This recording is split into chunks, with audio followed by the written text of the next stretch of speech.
Welcome back to another episode of Dreading, or if this is your first time here, welcome. Today, we are going to be continuing our coverage of the case of Shanann, Bella, Celeste, and Nico Watts, and how the man entrusted with their protection led to their demise. This video is the fourth part of our series. As such, I urge you to watch our previous videos of this case if this is the first video you've clicked on. I will leave a playlist down below that has the other videos in order, as well as the individual videos themselves. When we left off in our last video, Chris's first sit-down interview with the police had just ended. Though Chris was technically allowed to leave, the last 30 minutes of conversation with the officer had done nothing to quell his nerves. He was told directly without hesitation that he was the first and only suspect, that his timeline of what happened in his relationship with Shanann, how he had just decided to leave his pregnant wife and kids after a month on his own, didn't make any sense, and that they knew he was hiding something. He tried to ingratiate himself to the officer, but even in the last moments of the interview, it was made abundantly clear that he wasn't being believed. Chris would leave and spend the night with some of his and Shanann's friends, but it would hardly be restful.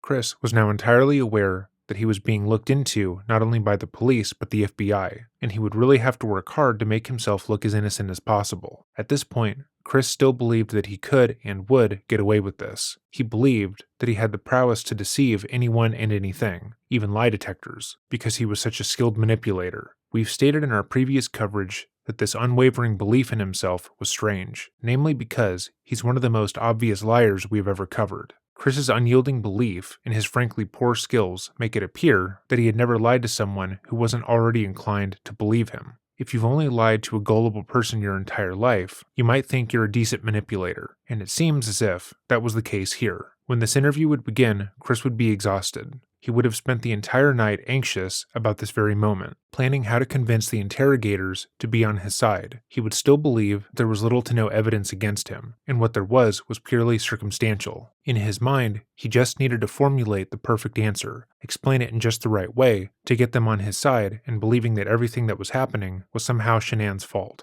Let's see if he was successful. This video is brought to you in part by Rocket Money. Recently, my brother and I have been starting to consider moving, as we live in an area with very limited internet providers and cannot reliably upload our videos in a reasonable time frame. We've been putting together a budget alongside places to live, and one of the most helpful tools we've been able to utilize has been Rocket Money. Through using the Rocket Money app, I discovered that I had been overcharged by multiple sites and services, including an app that I thought was canceled years ago. They had been charging me every month without me realizing it, even though I believed that I was responsibly on top of my finances. Rocket Money is an all-in-one finance platform that allows you to save more and spend less. This personal finance app allows you to manage subscriptions, lower bills, build a custom budget, and grow your savings, all in one place, saving its members over $1 billion and counting. Rocket Money isn't just for budgeting and getting a hold of your reoccurring payments. They can also cancel unwanted subscriptions for you, as well as lower your monthly bills, monitor your credit, and grow your overall net worth. With Rocket Money, we were able to make a game plan for the coming months in order to afford to move to a slightly more populated area with better internet. And we make up a small fraction of the 5 million users who have been helped. To save more and spend less, go to rocketmoney.com/dreading, or click the link in the description box to get started for free. You can also unlock even more features with premium. That's rocketmoney.com/dreading to get started for free. One of the things we were talking about is, as we mentioned yesterday, just knocking out the polygraph. Yeah. Why don't we do that today? Okay. Why don't we do that now? Okay. We'll get that out of the way when you're done. This is Tammy. Did you meet Tammy yesterday? No, this okay. is the only one. This is Tammy. Hi Chris, how are you? Alright, so then when we're done, we'll figure out our game plan that I was talking about today. Okay. Does your dad have availability to use the car if you're going to be here for like an hour or more? Can you drive? Oh, he can drive. Yeah, he's Much like the previous interrogation, the polygraph technician will be trying to establish a sense of trust and understanding with Chris early on in this interview. She will align herself with Chris with the hopes that he will view her as a confidant and an ally. Yeah. Okay, and I'll go explain to him everything that's going on. Okay. He will know where to go, but Oh, okay. Well, we can. the house. He knows how to get to the house, but if Okay. it's not ready, you can't go in there. But Okay. Does he know how to use GPS on his phone? Or Yeah, but he wouldn't know where else to go besides my house. Oh, that's true. That's just, I mean, yeah, I can tell him if you get to go to my friend's house, if Okay. I'm not sure, like, if I'm be here for an hour or like 4 hours. Absolutely. You want me to just go talk to him and let him know when the house is gonna be ready and all that, and when he can go? Because he can go grab a bite to eat or something, right? Oh yeah, like if there's, everything should be open by now around here, so. Okay, yeah. I'm sure Well- he's been flying since like 5 o'clock East Coast time, so. Okay, why don't we knock this out? Okay. I think it's the best thing to do to move past all of this. And then, I'll go talk to your dad, he'll have the keys, everything will be good. If you recall, the last interview ended on a pretty sour note. Chris was told explicitly that the evidence was pointing towards him, that the investigator didn't believe his version of events, and that he knew more than what he was saying. But now, at the beginning of this interview, he is saying the opposite. The lead investigator telling Chris that they just want to knock the polygraph test out, as if it's just a formality and will be over quickly, implies that they now believe Chris's story, that they think he is innocent and that whatever results from this polygraph test will come up in his favor. So what changed between the night before and now? The answer is nothing. They still believe that Chris is guilty, and over the past 12 hours that he's been gone, they have found even more evidence of his guilt. But he knows that Chris likely spent the whole night tossing and turning, trying to think of how to get away with the murder of his entire family. He's on edge, scared, and is probably one word away from asking to speak to a lawyer and no longer complying with the investigation. If he were to start the whole interview telling Chris that they believe he's guilty and that the evidence is pointing directly towards him, that would be the outcome. So to avoid that, the interviewer comforts Chris subtly, essentially stating that he has nothing to worry about and that everything will be okay. To put this in perspective, think about if you were studying for a test in your hardest subject. Your teacher tells you repeatedly that this test is worth 70% of your grade, and that it will cover everything they have gone over in class. They stated that they made sure to put the entire syllabus on the test, and as it gets nearer and nearer, your stress continues to build. Then, the day of, after all that cramming, stressing, and studying, you sit down to take the test, and your teacher tells you it's a multiple choice test, with very easy to answer questions, and the grading will be curved. The rush of relief you would feel would be indescribable. You would feel like you spent all that time worrying for nothing, but mostly you would feel completely at ease. This is what Chris would be feeling at this moment. Okay. You have his number, so you can call him when you're done. There's like no signal in this place, so. As Oh, yeah. bad as that, that's why I couldn't talk to you earlier. Like, yeah, it was, Between him and me, we'll figure out how to communicate best and get him where he needs to go. okay. Yeah. I've been getting text messages from like a lot of news places. Okay. I don't know really, like, You know, I think that's part of maybe what we game plan today. I mean, not just here, like everywhere. Today's show, or I don't like know what to do with that. Well, I think that you certainly can do whatever you need to or want to do. But I think that after we knock this out, we get back to the team and we make a plan. Okay, so I've been getting different like advice, like as far as like her mom said, like if it's a kidnapping, then she said not to talk to anybody. Yeah. But like I'm like torn of what to do. This is Chris's way of indicating that he wants to talk to lawyers and stop cooperating with the investigation. It's not subtle, but nothing about Chris is, so that's to be expected. Chris doesn't want to work alongside the investigation because he knows what he has done, but he also knows that if he says he isn't going to work with the police, he's going to be viewed as guilty in the eyes of the public and the investigation. The moment people knew he had lawyered up, they would say he was obviously guilty of something, and immediately believe that he was responsible for his family's disappearance. So he is not so subtly indicating that if he were to stop cooperating, it would be because of the advice that Shanann's own family gave to him. It's not that he doesn't want to find his children, it's that her family believes this is in his best interest, and he is yielding to their advice. This is the exact kind of statement that the interviewers would have been prepared for. So let's watch how they talk him down. Well, Her mom told you not to talk? Yeah, her mom's saying, because she was advised by someone, like police or a detective there, that like if he talks to the media, it might. Oh, to the media, okay. Mhm. But I thought you were talking about to the police. Oh, no, I was like- no, like, just the media in general, like, Yeah. 'cause today's show, Good Morning America, is trying to get a hold of me, my parents, friends, so I just. Sometimes we release details that, maybe the public They want doesn't details know. from me. I know, so And that's why why. I'm like, I don't want to impede with what's going on here and put the things out, because I've watched enough shows that say like, all right, don't put things out there before the police. put Because things then you out don't there. know if somebody really knows or if they just saw it on TV. Mhm. Yeah. Chris was absolutely talking about not talking to the police, but when they reacted with disbelief that Shanann's own family would say that, he changed course. But how he has changed course is interesting, as he has already talked to the media and come out looking worse for it. In our second video, we covered his initial press interviews, and he both implicated himself as well as gave away information that the police had told him not to. He attempted to implicate Shanann in her own disappearance in order to push suspicion off of himself, and told the public that there was absolutely no security camera footage available in the case. It seems at the very least, his restless night had left him with one conclusion, that being to stop talking to the media, namely because it had made everyone believe he was guilty. Well, let's do this. I think while you're doing this, it's going to be completely okay to ignore your phone and the media and everyone, right? Okay. So let's get this out of the way. I think it'll really clear your mind a little bit, right? All right. So why don't we put a halt on the phone, on texting people, on Good Morning America, all those stuff. I haven't responded to any of them. Let's Only focus my on friends. this. Yeah. Let's focus on this. Let's knock it out, and then let's talk. Okay. All right? All right. All right. And You guys early good? you'll come in, I'll go get you when we're done. Yeah, okay, We'll clear. chat, okay? Yep. Okay. Thanks. So go ahead and have a seat right here, Chris. Sit on this? Yep, I know, I'll explain what that is here in a little bit, but you don't have to worry, it's not on or anything right now, it's not gonna buzz you or anything. I've never done this before. I know, a lot of people haven't had polygraphs before, it's not like a normal thing that people go through. A lot of people, like, obviously in law enforcement and places like that, they have to go through polygraphs for their job, but other than that, most people never take a polygraph in their entire life, so. Yeah, so I have, like, no idea, like, what to expect, honestly. Yeah. Like how his initial interview with the police began the day prior, the polygraph tech is doing her best to defuse the situation. She is speaking with a light tone, laughing after some questions, and generally keeping things pretty airy and playful. You would not guess, simply by her tone and body language, that she is about to interview a man that she believes murdered his family. But that's what's going on. Once more, it's important to make Chris feel as relaxed and confident as possible. That way he reveals more information. So how are you feeling today? I'm sick to my stomach, honestly. Like, the first day I thought, okay, she was just somewhere. Sure.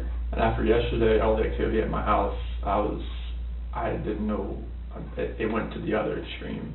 I've just been like sick to my stomach that either somebody has her or she's in trouble and the kids are not safe either. Right. Well, and I think that's totally awesome that you're here today. I mean, I commend you. We do this in all of our missing person cases, so don't think that we're just singling you out like, oh my gosh, they want me to take a polygraph. Anytime, someone was the last person to see people or, it's a missing person case, we start from the inside and we work out. I mean, that's pretty much what we do. So I've done polygraphs on the Jessica Ridgway case. I don't know if you were here for that.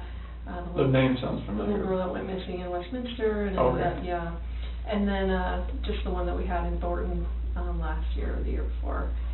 So we do this all the time. So please don't think that you're being singled out. Like this is one way that if you didn't have anything to do with it, that we can let the investigators know, the people that really do need to know, that are looking for your wife and your little girls, to let them know, like, you know what, don't focus on Chris, focus over here, because obviously we've already cleared him, he's good to go. Now focus on the real person that did something to this, Okay. to Shanann and the little girl, so, okay?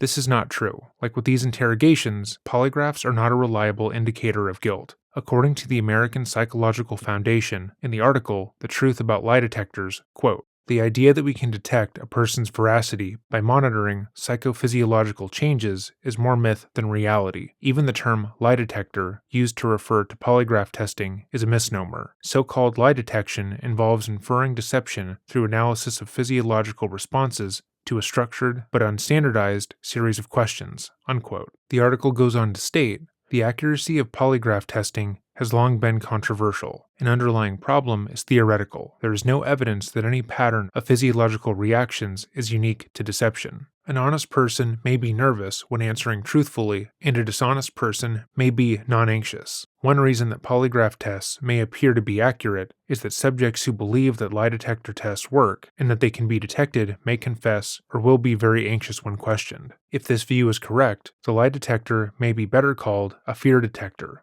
unquote. There is such little scientific, indisputable evidence that lie detectors are reliable that they are inadmissible in court, and as such, the police would not use the test to make a final decision on if Chris was a suspect or not. Even if he were to pass the polygraph test, he would still absolutely be their prime suspect. But as previously stated, if they can convince Chris that the polygraph is effective, it may produce a more reliable result. The polygraph technician will make it a point to emphasize just how effective and accurate these tests are, despite knowing that whatever is gleaned from the test will not be admissible in court. She is hoping that Chris doesn't know this, and that he will simply defer to her understanding as she is the expert. For more information about the effectiveness of the polygraph test, check out some of the articles I have linked in the description box down below. They are incredibly interesting and make for a compelling read.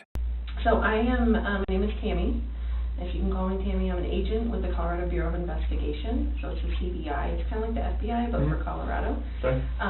So what our role is, just so you know, is anytime a law enforcement agency or a district attorney's office or the governor needs assistance with a case, they can call the CBI to come out and assist them. Okay. So obviously in this, type of case, they're calling in all the resources that they can, which includes me, who works out of the Denver office, and I also do polygraphs. So they asked me if I would be willing to come here and chat with you and hopefully get you cleared up and on your way, because it sounds like that's what you're here for, and yeah, that's awesome, because that's mostly what people want to do is like, dude, you're looking at the wrong person. Like, I just want to show you I had nothing to do with this, and then you guys can get on your way and do your investigation somewhere else. So, because that helps us, because then we don't have to keep focusing on Chris. Does that make sense to you? Yeah. Okay. Again, the interviewer is overemphasizing the significance of this test, and Chris would now be viewing it as the final hurdle he would have to get over in order to assuage his guilt. He now believes that if he does a good job, he will be walking out the door a free man, and any suspicions that have fallen on him will simply wash away. As previously stated, Chris believes himself to be a fantastic liar, someone who could stand in front of a camera and state that they love and miss their wife mere hours after he brutally murdered them. In his mind, this will be a piece of cake, but as we know, he is the worst liar we've ever covered, so this will not be going well. This polygraph today is going to be recorded. Okay. Obviously, it would be dumb if I didn't, because what if at the end I said you said whatever and you really didn't say it? Obviously, they could go back and look at the recording. There's a camera right there. And there's also a backup digital recording. It fails me the second I try and trust it always fails me. So you said that your cell phone, is it off right now? Yeah. That would be great, because we can't have anything like buzzing, vibrating, ringing, that kind of stuff. So this will take at least a couple hours to do the polygraph, just because it's a real structured type of interview process. I have to go through a bunch of things with you. You're going to get the same polygraph that I gave someone last week. So it's very structured, and we go, in order and that kind of stuff, and you're going to know the wording to all of the questions I'm going to ask you on the test before we even take the polygraph. So don't, a lot of people come in here and they think, oh, they're just going to, attach all these components to me and then just start asking me random questions that I've never heard before, and of course I'm going to react to that. That's not at all how polygraph works. And you're actually going to probably know more about polygraphs than anyone before you leave here today, just because I explain everything to you and how everything works, okay? Obviously, you're probably nervous about taking today's test. Honestly, I would think something is wrong with you if you weren't nervous about coming in here to take a polygraph. Yeah. Even if people are like, I don't have anything to hide, it is nerve-wracking. And I have taken tons of polygraphs, obviously, in my training. I went to 10 weeks for training. I've been a polygrapher for about 5 years. I went to the best school in the country. So I want you to have confidence in the fact that if you had nothing to do with this disappearance, like, we're going to find that out today, okay? I have the best training that they offer in the United States. We use the most validated testing, the way I'm going to ask you the questions. So believe me, if you had nothing to do with this, I will be able to show them that today, okay? So that should give you some confidence that, this is how, you're going to be cleared today if you had nothing to do with it, okay? There's actually only, nervousness or anxiety cannot cause you to fail a polygraph. A lot of people think that too, that if they're really nervous that it could cause them to fail. If that were the case, no one would be allowed to take polygraphs, because every single person is nervous or anxious about taking a polygraph, okay? I thought that's how it worked. On nervousness? Yeah. No. There's actually only 2 ways you can fail a polygraph, okay? The first way would be if you fail to follow my instructions. I'm going to give you a lot of instructions today about how to sit still, how to answer questions, things like that. So if you fail to follow those instructions, you will not pass today's test, okay? The second way would be if you choose to lie to me today. Lie to me today, okay? Obviously, this is about 100% truth. Even if there's, something that you didn't tell the investigators, since Monday, I guess, is when you the police were involved. if there's something that you didn't tell them since Monday, like, that is totally fine. Like, I get it, you know, people aren't gonna remember every single detail every time they talk to someone. As long as you tell me what the truth is today, you will have no problem with passing, okay? I promise you that. And obviously, I mean, I hope that, you know, if you did have something to do with their disappearance, it would be really stupid for you to come in and take a polygraph today. Exactly. Right? Like, it would be really dumb. Like, you should not be here right now sitting in this chair if you had anything to do with Shanann and the little girl's disappearance. Okay? Okay. This is all a lie. Again, we've covered how these tests work briefly. They are not so effective that a murderer wouldn't be able to appear innocent. And Chris even interjects that he thought the tests weren't conclusive, and that they weren't a great indicator of actual guilt. But she brushes this off, implying that the true crime shows and court dramas have it all wrong. She says this, all with the air of comforting Chris, although this would be quite alarming for him to hear. But the only thing that Chris fears more than this polygraph test is looking guilty, so he chooses to stay. I will be fast-forwarding through a significant portion of this footage, as it's not pertinent to the case. But if you want to watch the full, unedited interview, links will be left below to the channel that we sourced the footage from. The interviewer goes over Chris's entire life for nearly 30 minutes, asking small but relevant questions throughout. But as we have no commentary to add, we will remove it. Okay, so we're gonna, I'm just gonna ask you some of the medical questions just to make, again, sure that you're a suitable subject. And you said you've never taken a polygraph. How would you describe your physical condition right now? Good, fair, or poor? I'll say good. Good? Okay. Have you had any major surgeries or injuries within the last 6 months? Are you in any discomfort right now? As far as like pain and like yeah. No, not really. Okay. You know, maybe mental anguish or whatever, but just like physical or sick to my your stomach kind of thing. Yeah.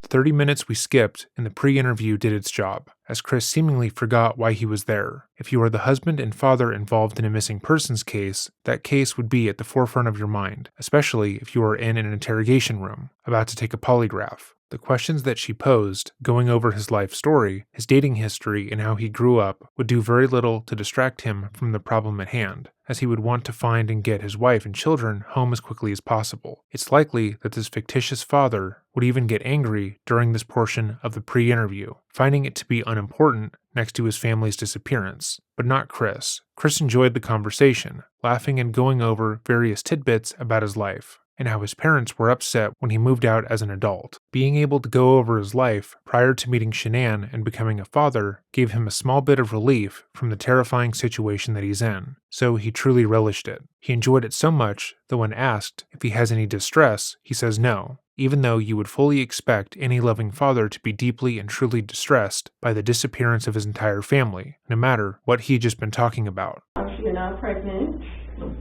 Have you eaten in the last 24 hours? I had a pizza last night and protein shake this morning. That was it. Okay. What time did you have the pizza? So right when I left here, so it was like 11. Okay. And what time did you have the protein shake? Probably about 7:30. Okay. Was that with all your 3-step process? Mm-hmm. Okay. What time did you go to bed last night? Probably about 12:30. Okay. And what time did you get up? Probably about 5 and just kind of looked at my phone. Okay. And you stayed at the other Amanda and Nick? Amanda's house, yep. Okay. And how would you rate your sleep, good, fair, or poor? Is there anything between 4 and fair? I'll put it in the middle. Okay. Okay? I'll give you that box. Have you had any alcohol within the last 24 hours? Do you drink alcohol? Only was like if I'm going out somewhere, like with friends coming over. I don't drink by myself. Okay. That's not. I don't think that's really. How often would you say that you drink in a given week? Like how many beverages would you have? If I drink something, just be like 1 or 2. 1 or 2 beers? Or yeah, beers. I don't do it. No hard alcohol? No. Okay. Any legal or illegal drugs consumed within the last 24 to 48 hours? No. That includes even cough medicine, you know, anything like that? No. So you just had vitamins, is that right? Mm-hmm. Okay.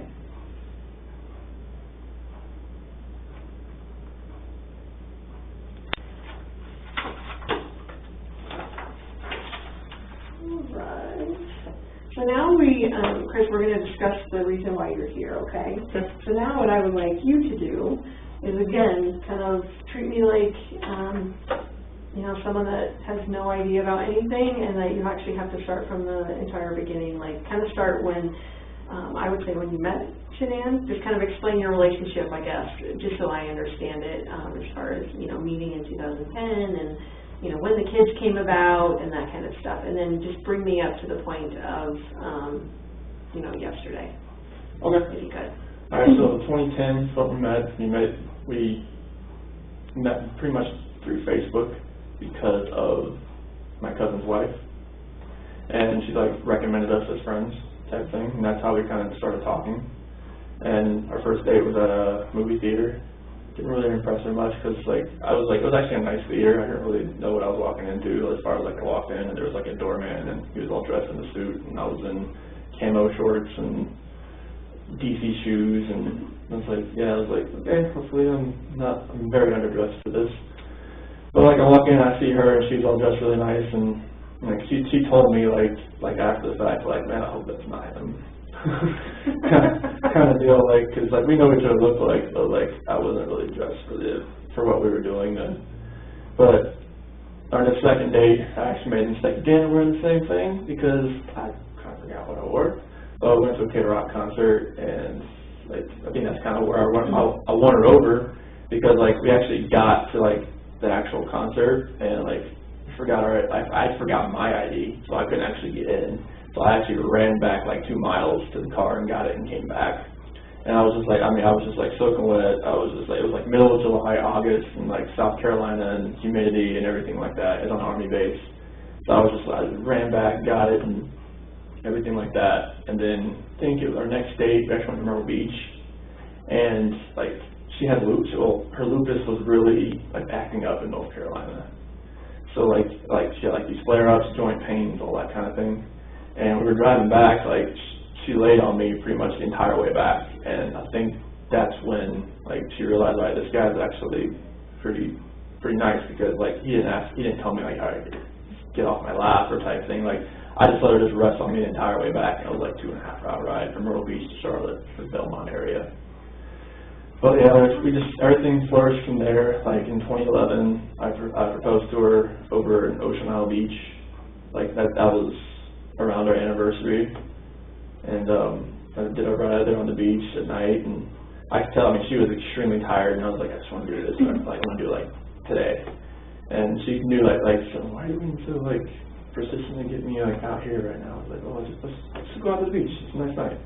Proposed to her on the beach, said yes, and everybody was ecstatic and everything. And she's very organized. She's OCD about organization, putting things you saw the pantry. Everything was just named in a container all the way down. It's very easy for, if you just came into our house, you would know what stuff was. You would know where everything was. It would be easy.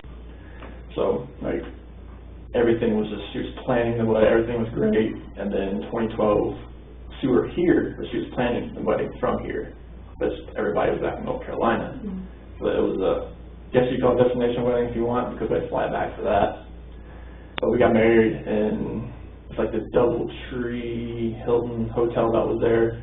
It was in their court. It was in November, and it was underneath one of those big tents and everything. It was beautiful, and it was amazing. And we went to Myrtle Beach for the honeymoon, and then 2013 December 17th, that's when Bella was born. We've been trying for a while, and nothing was happening as far as getting pregnant or whatnot. And she said, so since we're not getting pregnant, since it's not happening, I'm going to buy a supercharger for your car. Okay. And then it turned out that weekend we conceived Bella. Oh, no. The week she bought me a supercharger for my car.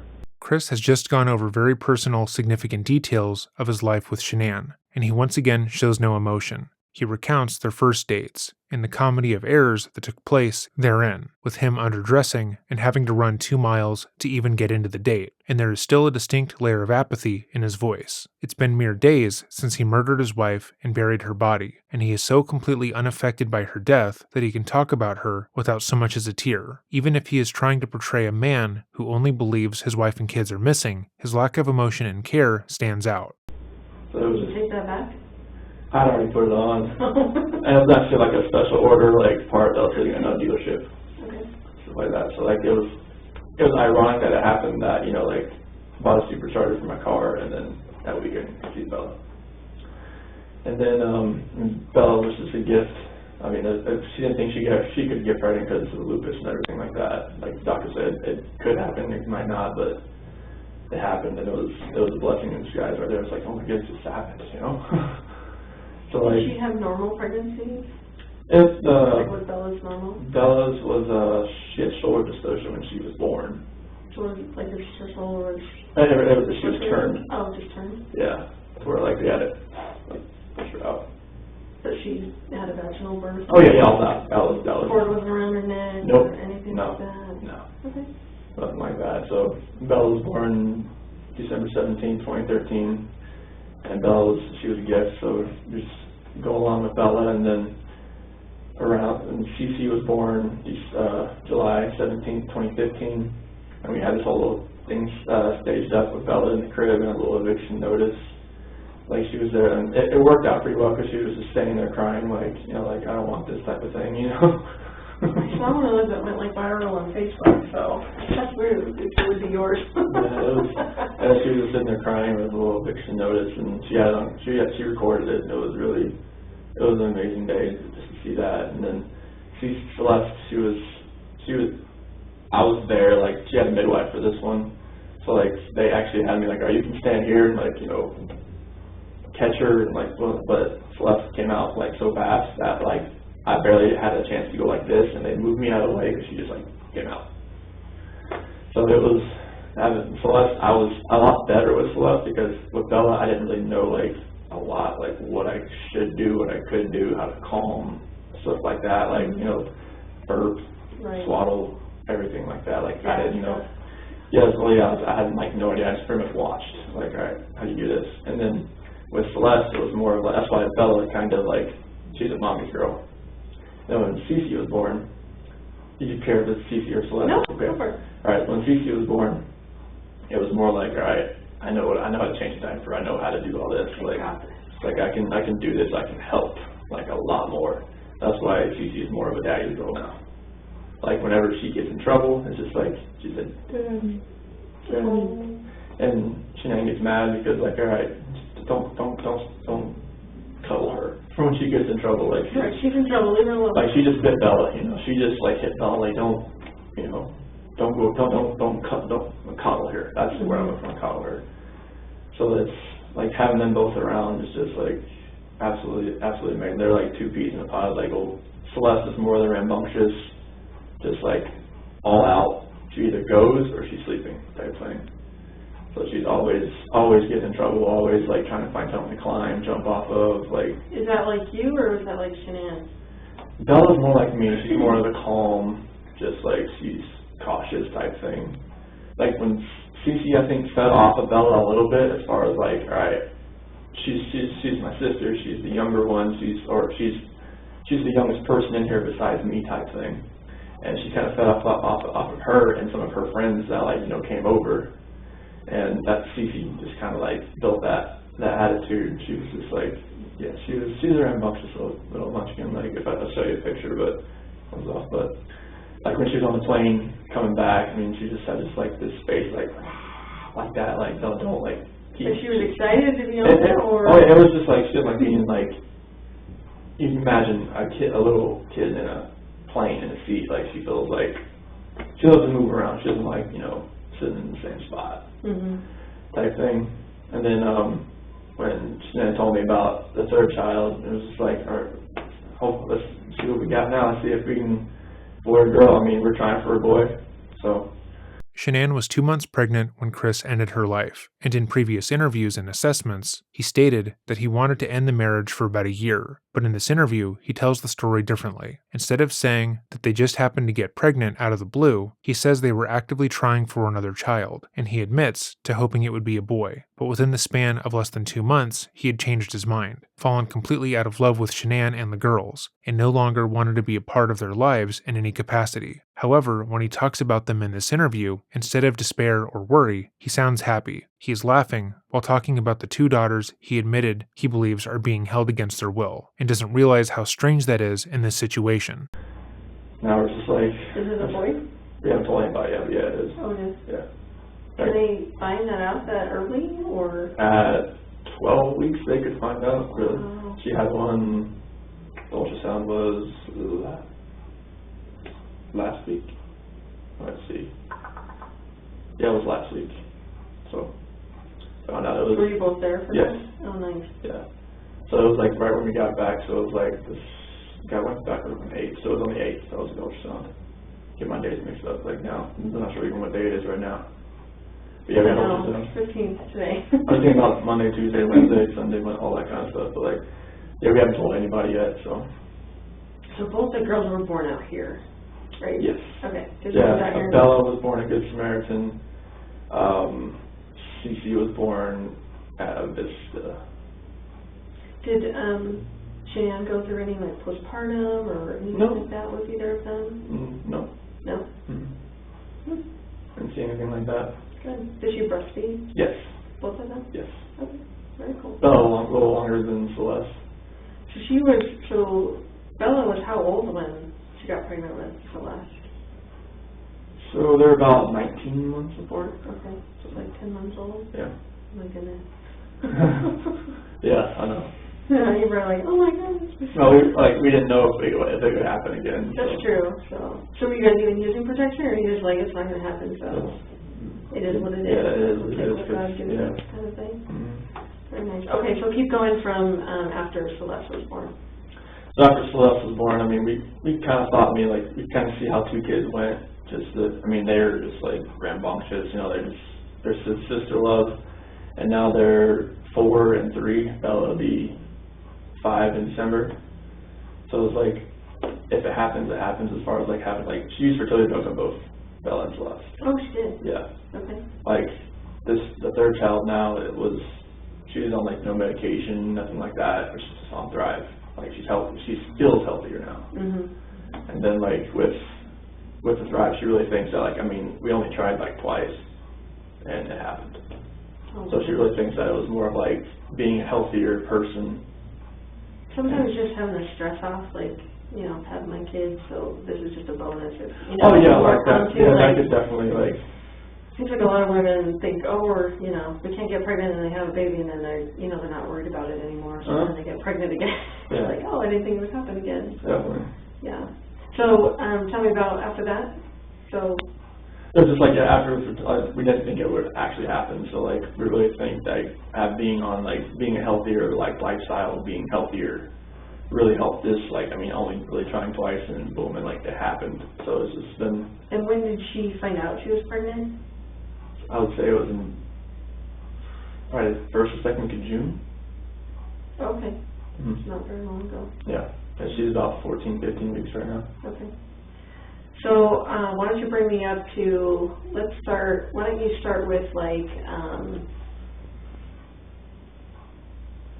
you guys went to North Carolina, so maybe just start from the trip to North Carolina. I guess you met her there maybe for part of it, is that right? Yeah, she was there. So we got back we went to a Thrive trip in San Diego, and it was the end of June. Okay. And then I think it was June 26th, that's when we came back here. Her dad was watching the kids. And then that same, later on that day, they flew to North Carolina. Okay. So why don't you kind of start there and just take me up until yesterday. Okay. And as detailed as you can. Okay. So while they were in North Carolina, it was they're there to see my family and obviously her family, and just kind of because they haven't seen the kids in a while, as far as our kids. And so they were just there. She had a couple things she wanted to do there, as far as meeting up with her promoters and customers. She had a bunch over there in North Carolina, so she was hoping that she could meet everybody else over there and have her dad, and mom, and my mom and dad have fun.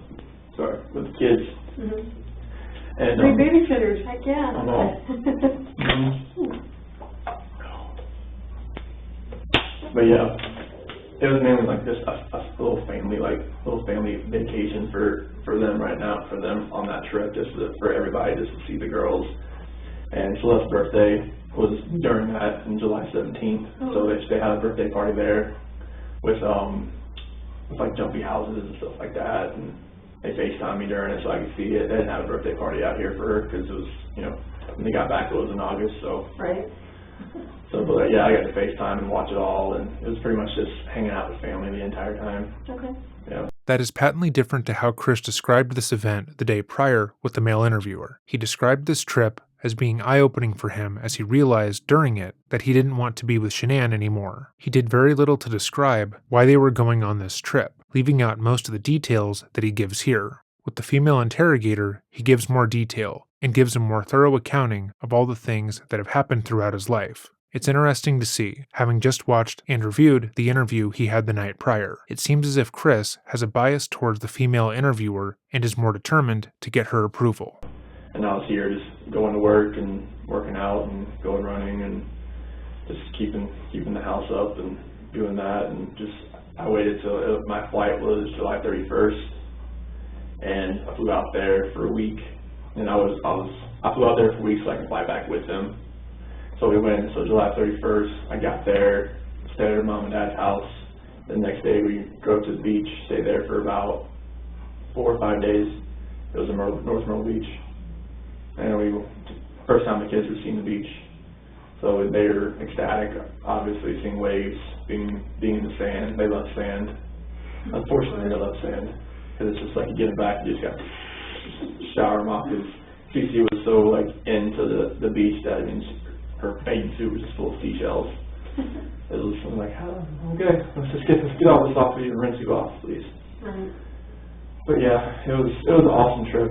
Like just seeing them react to the ocean, and then we went to like Broadway at the beach. It was in Myrtle Beach, like an outdoor little mall, and they got to go in these like little, you know, like where they strap you in a harness and you get just to jump higher. And and Bella and Celeste, they love that. They just love jumping that high. Chris stated the night prior that this trip was not good for the family. Shanann had gotten into a fight with his parents. His parents had refused to come to Celeste's birthday party after the fight, and he had decided to divorce her before even arriving. But now, when talking to the polygraph technician, the trip was amazing. He had such a good time, and it was wonderful for all of those involved. This is objectively false. We know this from Shanann's texts alone. But Chris wants to get this agent on his side. He is trying to win her over in a manner we didn't see the previous day, and that means leaving out the key details that would make him look guiltier. It was amazing. Nice. Yeah. And then I went to see my grandma, my dad's mom.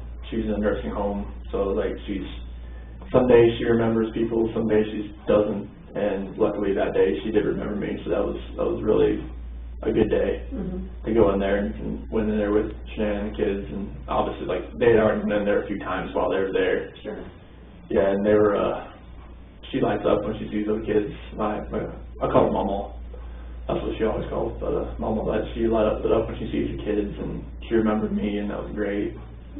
Yeah, and my dad came and picked me up, and I went over there and stayed with my parents for a day, and just kind of like hung out with them. Saw my sister, her husband, their kids, had a little cookout and everything, and it was awesome.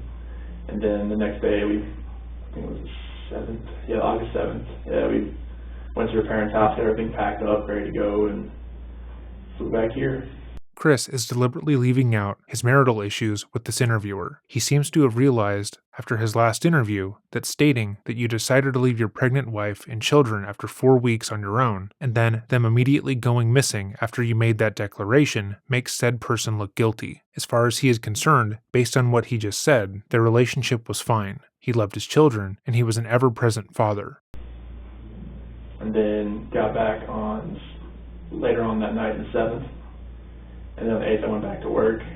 And then on the 10th, that's when Shanann flew out to Arizona with Nicole.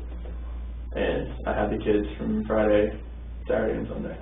And we went to a pool party on Saturday with Jeremy Lindstrom's, his son's turned 4. And they had a little pool party and everything over there, or a little mini pool, and it was water balloon fights. It was that epic time. It was great.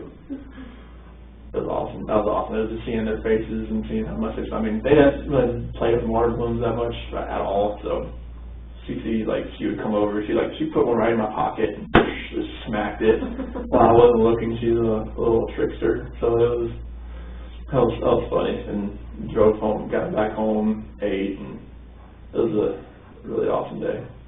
Okay. What happened after that? So that was on on that Sunday.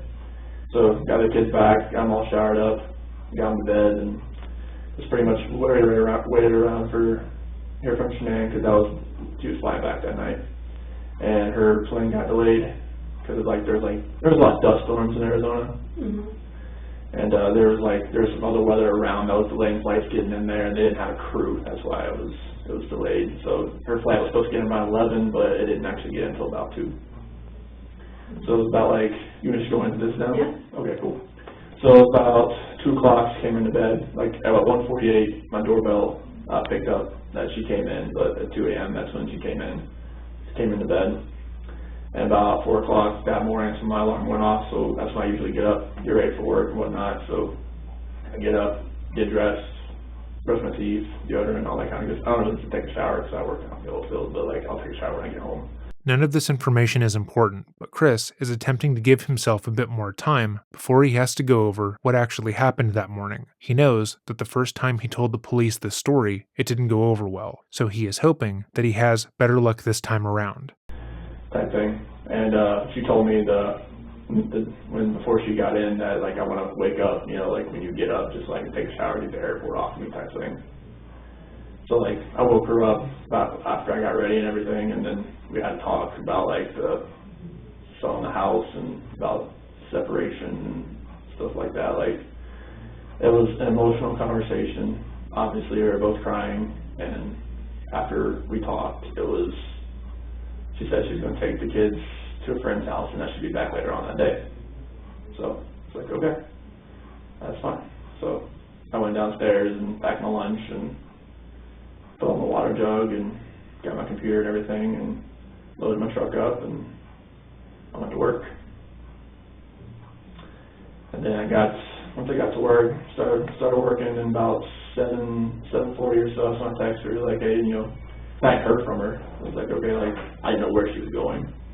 I didn't know what friend's house she was taking them to, or what friends she was going to with the kids. So I was hey, text me, let me know where you went, where you took the kids. And I didn't hear from her. It's normal for her not to respond to me, because when she has her direct sales people, she'll get back to them first, because that's what she does. Mm-hmm. So for her not to respond back to me, that's happened plenty of times before. So continue working, and I noticed it's about noon, she hasn't got back to me hey, call me. I've called her once before that too. And then about 12:10, that's when I got a doorbell alarm on my phone saying someone was at the front door, and that was Nicole. And so I called her, and I was hey, what's going on? She's I haven't heard from Shanann all day, no texts, no calls. And I'm all right, this is kind of strange.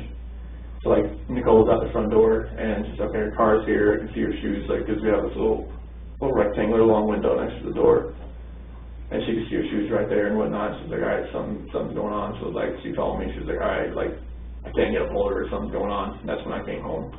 That's when I left to come home. No, it's not. So Nicole called me, all right, there's going to be a police officer here when you get here. I'm okay. They couldn't get in because the latch on the top door that's what we kind of put over, just to make sure if the kids try to go out the front door, they can, because that's there. But the keypad on the outside on the garage door doesn't work. So they had to wait until I got there. I got the garage door opener, I hit it, we went inside the house, and car's there, car seats are there, purse is still there, the phone's on the couch, her wedding ring's sitting on the nightstand. And it's there's no sign of Bella, Celeste, or anywhere. And it's the police officer, I forget what the police officer's name was, but he was there, and he was just, once we found the phone, powered it up, and all the text messages came through as far as everybody was reaching out to her and everything, hey, what's going on, you okay, everything good? And there's just there was nothing there, it was just it was a ghost town. And everything that was there just didn't make sense as far as why, what happened. So we started reaching out to a bunch of people, like any of your friends that, like, anybody that had reached out already, that, you know, like, had a car seat or, like had a kid in general, and nobody had heard from her. Nobody had a clue. Like, her mom hadn't reached out to her, my parents. I mean, nothing was there. And the officer, Detective Baumhofer, detective, I'm not sure if you know the people that are involved. Yeah, I can't remember how to say it. Oh yeah, I think Detective Baumhofer, he came, and they were all, like, you know, taking questions from me, Nicole, her son Nick, that was there, and then went over to, they talked to my neighbor, because he has a camera facing, like, he picks up a few different angles and whatnot, and watched his video surveillance, didn't see anything as far as her leaving at all. So they're just like, all right, like where, like how this happened, like there's no, like, video of her, like, leaving the front at all. So we didn't know, we were just at a loss for words, like, all right, where is she? Like, she witnessed leave everything here. Like, even the kid's medicine was still there. And I was just like, all right, she needs that. So the only thing that was gone was really the kids' blankets. Like, everything they slept with, like, you know, Celeste has, like, this big New York Yankees blanket, and a little dinosaur, and, like, a little dog that makes noises, and a turtle, and something. It's a whole package. And Bella has two blankets, but one was still at the house, the other one was gone. And she has a dinosaur and, like, a little swan blanket. Her other little. But we talked to the neighbor, we looked at anybody else that maybe had a camera somewhere, but nothing was going on. They had other community services, like, go into houses, like, not, hey, did you see anything? Like, do you have a camera? Do you see anything like that? And we had nothing at all. And it was just like, all right, so at this point I'm hoping, all right, she's at a friend's house, she's safe, and she's just, like, decompressing, or, like, she's safe. But, like, that night, like, as I'm, like, calling, like, hospitals and hotels, and just, like, there's nothing, like, there's nothing there, like, nobody's had her check in, there's nothing at all. And then that was just traumatic, because, like, I had every light in the house on, just in case, like, you know, like, yeah, I went late in bed, but I didn't sleep. I was just sitting there, just, like, I had friends that came over. Nick and Amanda came over for a little while, and they showed support. My friends Dave and Jeremy came over, they showed support. Shanann's friend Lauren came over, she showed support. Another friend, Melissa, came by that I didn't know that she showed support. Everybody's just like, I don't know, like, why this happened or how this happened, but, like, I hope that she's okay, type thing. Mm-hmm. And just, like, I was just hoping that I would get that knock on the door, or a phone call, or a text. I mean, her phone, they have her phone, like, hopefully maybe it's a number I don't know. Hopefully it's, like, you know, like a burner phone, or some kind of, like, phone she bought, and she could just text me and call me, like, hey, I'm okay. Something. Or just get a knock on the door, and then the kids just run in. And I was just like, it didn't happen. And when I was going through, like, that night, just trying to process everything, like, I miss, like, the kids, like, sitting at the dinner table and, like, having to tell them to eat their dinner, and, like, I miss them throwing their chicken nuggets at me. Like, when I went to their rooms, just kind of, like, you know, make their beds, and it's like, I wasn't going to turn the rain machines on, you know, like, I wasn't, like, you know, going to read them a book. I wasn't going to kiss them goodnight. I wasn't going to, like, you know, do that. I wasn't going to play in the playroom. I wasn't giving them, like, their nightly snack, like, their nighttime snack. I wasn't, you know, giving them their medicine. I wasn't, you know, getting them dressed for bed. All that, like, it just hit me. It's like, I'm not turning the monitor on to watch them because they're not here. It's like, where are they? And that night was just like, I didn't even want to stay in the house that night, but I knew I had to, just in case, like, maybe they came home, maybe they would come in that front door, garage door, or something would happen. But nothing happened that night. So I just laid in bed and took phone calls and texts from all our friends I couldn't sleep either, and just asking for prayers, just asking prayers in general, just like, these kids and her are gonna come home. They're gonna come home safe. And the next day, well, detective, he called me about 2 a.m. just saying like, hey, we're gonna do like the missing persons report, and I'll get that all going. But yeah, it's like the next day, like when everything like started happening as far as the news crews like pulling in, and then all the K9 units and the drones flying over my house, it was just like, it all set in like, this is not, she's not, they think something happened. Because all this right here, this means that, okay, my worst fear, that's where this is going right now. Because I thought she was just at somebody's house and she was safe. But now, it's going the other direction. With all this going on, with the dogs coming in, with the news media, everything just kind of happening, it's like, all right, this has gone to a totally different direction. And it's like, I was when all my friends like were coming over to give me some support, I knew that like, all right, like I was happy all my friends just came over to support. I didn't want to be alone at that point in time. Like this is the time you don't want to be alone at all. And my friends are supporting me all through this, and I just want to find them. I want them to come home safe, like wherever they are. I hope they are safe, and I really hope they can just come home. The FBI agent, Graham, he's been really helpful. I mean, he didn't tell me what leads they have for today, but I'm hoping that it leads to them coming home. Because just being in that house and not being able to tuck them in, it's heart-wrenching, it's earth-shattering right now, because those are my kids. Those are like you made those kids, you know, like, do you have kids or anything? Okay, so like, 3 of them. So like, just not being able to like, you know, kiss them goodnight and saying I love you, daddy, or I miss you, daddy, or something like that. You know, because they were without me for 5 weeks, and I got to FaceTime them every night, and it was just not being able to do anything, like knowing that they were just here and not knowing where they are now is it's a nightmare right now.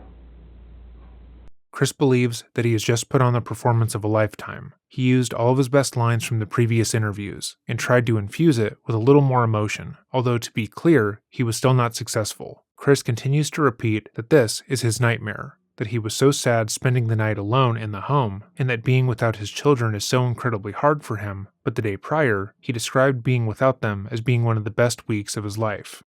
So, thank you for explaining all that to me. Obviously, have more questions, so I may kind of piece it out, just going back, just so I understand everything. And you kept saying that you thought she was at a friend's house. Do you still think she's at a friend's house? At this point, I don't. Because all this, like, everything that's happened now. So what does that make you think of? It just makes me feel like either she vanished, like, she's had the kids and she's somewhere where, like, maybe hopefully a hotel. But I don't think she's at a friend's house now, unless it's somebody I just don't know. Like, if it's somebody I don't know, great. Like, I just want her to be safe. But with FBI here, with, you know, CBI here, with everything that's going on, like, it makes me feel like, all right, maybe somebody has her that's not keeping her safe. Chris starts out by saying his first inclination is that she is at a hotel with the girls, hiding out for a couple of days. There's no evidence of this, and there is actually plenty of evidence that shows that this cannot be the case. But Chris doesn't really care about that. He wants to get as much suspicion off of himself and onto Shanann as possible. He wants people to see Shanann as an evil, conspiring woman who was so put off by him wanting to leave her that she would take the kids as a punishment. There's quite literally no evidence to support the very idea that Shanann would do that, but it's not enough for him to have killed Shanann. He also wants to ruin her good name and make it seem like she was at fault for whatever happened. And in some ways, he was successful. Or something terrible has happened. And that's the nightmare. And what would that terrible thing be? That somebody hurt them. That's running through your mind sometimes? I don't, I don't want that to run through my mind, but it's running through my mind that somebody has hurt them and that they are not safe. And I really want them to be safe. Mhm. I want them to come home. Right, we want them to come home too. So let's kind of break it down back to, when Shanann went to Arizona. Mhm. So what was she in Arizona for? Thrive local. Oh, okay. I've been down there with some of the upline leaders. Okay. Mhm. So she, mostly women, like, other people that work for her, downline. Or downline upline. people or upline people and all that. Okay, and they just, fill their cup, I guess, for lack of a better term. So they get there and they, cheer them on and like, you can do more and whatever. And I guess, do they teach them about new products? Yeah, there's a lot of training that goes involved with it, like how to talk to people and stuff like that, how to bring in more people type thing. Like, did Shanann make a lot of money doing this? Yeah, she makes about as much as I do. Really? Yeah. And how much is that? Because I don't know how much you make. About 65, 70. Okay. She makes that much just selling Yeah. Thrive? Wow. How many people does she have underneath her? Like, people that signed up underneath her, probably about 200. But like active people that promote it, it's probably about 50 or so. But like she has, her team does about $80,000 a month in sales. Goodness. Yeah. That's crazy. Sorry about that.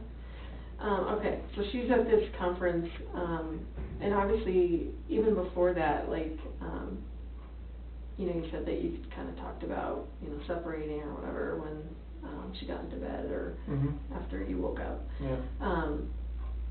When did that start? So in the 5 weeks that we were, like, when she was in North Carolina and I was back here. And when did she leave for North Carolina? What was that date? June 26th. So the end of June? Yeah. Okay. So And she leaves in June, and that's when, what? Yeah, like, being, like, when we were talking and everything and texting and calling each other, like, we could feel like there was, like, that disconnect there. And, like, over that period of time, like, our conversations were shorter, text messages were a little bit less, like more like emotional type thing, more less lovey-dovey type things. Chris once again reframes the situation in this interview and tries to imply that the separation was mutual. He implies that the distance went two ways, as if they were both pulling away from each other, rather than him distancing from her. This is patently different to how he had characterized this happening in his previous interview, where he admitted that it was him who was growing distant from her, because, as he put it, he had fallen out of love with her. Explain, like, even before June, was there any other issues as far as your relationship goes, or, everyone goes through ups and downs in marriage, but... like over a year ago, it's more of like, I could see that maybe it wasn't like as hot and heavy as like, as it was when we first met, that spark and everything like that. But like you say, ups and downs, marriages, like, they have their lulls and they have their highs. And like, I was hoping that we could just it would just work itself out, like. Because it's hard with babies and, Yeah, when the kids are involved, it's a little bit harder, a lot harder. And just as far as like your time away from your spouse and, just trying to make time for them and, give them emotional attention and that kind of stuff. I know that kind of can get strained. Did you feel that once you started having kids, or, did you feel that even before? Yeah, we didn't like go on dates really a whole lot after we had kids, because we just, kids monopolize a lot of your time, like, you take up a lot. So it's like, you want to focus, like, right on your kids all the time. And that's what we did, and we didn't really focus on ourselves much. And I think that's where, like, I'm not going to blame the kids for a disconnection or anything, but, like, yeah, we focused, like, on the kids, like, all the time. But, like, and then, like, as our relationship got longer and longer, it was more of, like, I could feel that disconnect that was there. Like, we were really talk, like, we didn't have those deep conversations anymore, like, anything like that.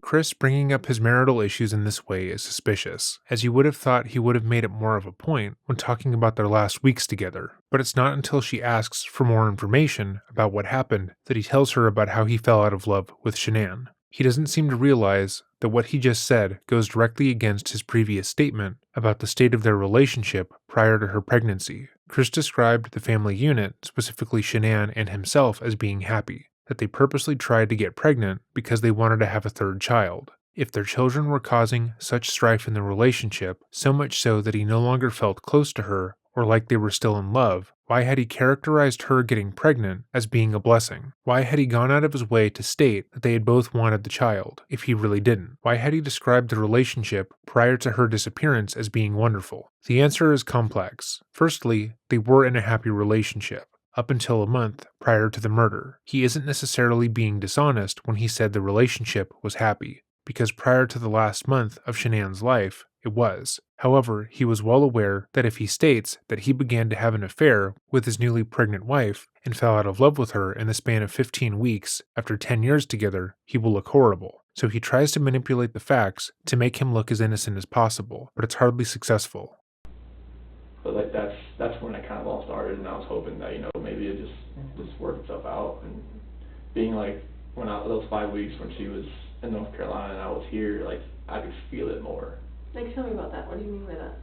So like you could feel like the disconnect more, like in conversations we were having, and like they were just short, and like it felt like like when we were texting each other, and nothing was the same as far as that goes. Like calling each other, nothing was the same. And when I got there, that's when you can kind of all, like when we were talking, it was just nothing. Yeah, tell me about that. Like, what did it seem like when you got out there finally? Like when I got out there, it was just like, you could feel like, get to the airport, just wrap the kids, like around, they come running through the alarm and everything, they were running through a place they couldn't even run into. And gave them a big old hug and everything, and then like gave Shanann a hug and everything, and just like you can just feel it start from there. Like everything just felt like different. Like did you guys kiss or anything? We kissed right then, but like after that, it was just like every night it was more of like we talked, but it was like mainly it was through text. Like when you were there? Yeah, because it was more like whenever we would talk about like how we were feeling, it was more of like we were just text back and forth type of thing, because like that's how we could get our feelings more across, because her mom, everybody was still there, like we weren't really alone because her parents were there. So tell me about like when did that first text, like what was that first text like as far as like one of you, deciding to talk to the other one about maybe separating or not feeling great about your relationship or whatever? Like who was that first person that sent that text, and what did that text look like? It was probably on her phone, but it was, so when I got there, it was July 31st, went to the beach August 1st, and her dad was there for a few days, and then her mom came down. So we were never really like alone together. So that's why some of our conversations were through text as far as that goes. So while you're both there together, you're still texting each other about stuff. And what were those texts about? Like what did they say? It's just kind of like, where is our relationship going type thing. Like where like if we're bringing a third kid into this world, like what's our relationship gonna look like? Like is it gonna be, are we gonna work this out, or is this gonna lead to a separation? Is this gonna lead to where like we stay together and be civil with the kids, or are we gonna be our separate ways and stuff like that? And what was her reaction to all of that? It was, it was emotional, it was a lot of crying, it was just like, I'm not sure like how to word that, but it was more of a, what are we gonna do? Like, how are we gonna make this work? So your wife wanted to make it work? Like we both wanted to see like, alright, is this going to make it work? Is this gonna work? Like, are we still at that point in our relationship where we're gonna make this work? So like when she went to Arizona, she confided in a bunch of her friends as far as like what was going on, as far as like where our relationship was. And how do you know that? Once this disappearance happened, like they knew. Like I didn't know if they knew or not. They reached out to you and told you that they knew, or? Well, I told them like we were gonna go through like with a separation and everything. Like we knew you guys were having some issues there and everything. I'm like, oh, okay, I didn't know.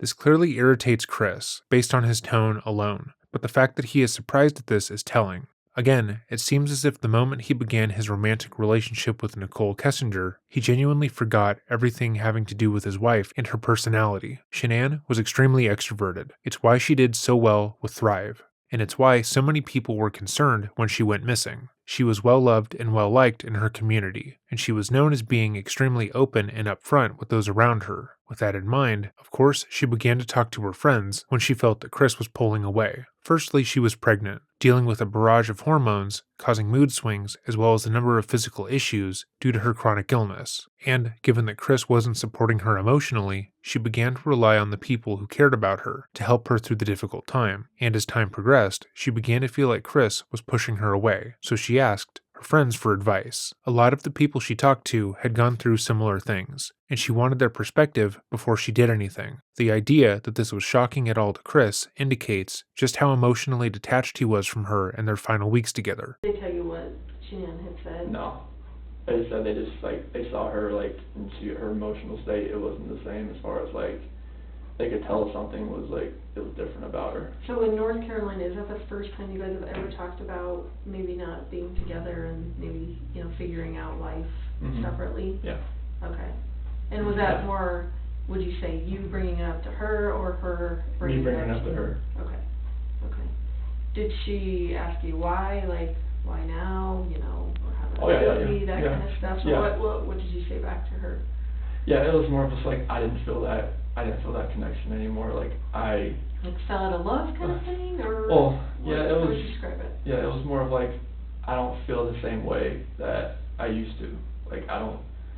I don't think we have that connection anymore where I can just be myself and just be everything that I need to be for you right now. And that's how I explained it to her. And she said what? She didn't know really what to say. It was just I don't know, I didn't see it, but it's I want to work on it and I want to see where this can go. If we can fix it, either through a book or counseling or. So after your conversation with her, it was your. This is in North Carolina. Right, Yeah. belief that you guys would try and work on it together, just to see if it would kind of work, or? Or just kind of see where this we'll take this week because it was an emotional week just because of everything we were saying and what we were thinking and all that, especially bringing another kid into the world. It's we want that environment to be as healthy as possible. Sure. Did you guys? I'm sorry, it's freezing in here. I'm gonna Not your fun. pump this up a little bit. Did you guys sleep in the same bed while you were there? In North Carolina, yeah. Yeah, there was a couple. I slept in the kids' room one time, and I slept on the couch another time. Is it just because of the tension? Yeah, there's a lot. There's tension in there. That's good. And then when we got here, But when you're there, did you guys have sex at all, or? No. No? Okay. Were you guys affectionate after the kiss at the airport? Not really. Okay. That's where we could feel it wasn't really there at that point in time. According to the texts Shanann had sent to her friends, she tried to get intimate with Chris multiple times and tried to engage romantically with him, but he repeatedly rejected her. The way he frames it is as if neither party was attempting to bridge the gap, but she actively had been. He simply didn't want to because he had a new girlfriend, and thought kissing his actual wife was tantamount to cheating. Okay, and up until the point where she left, was it, affectionate and... No. what was your sex life like?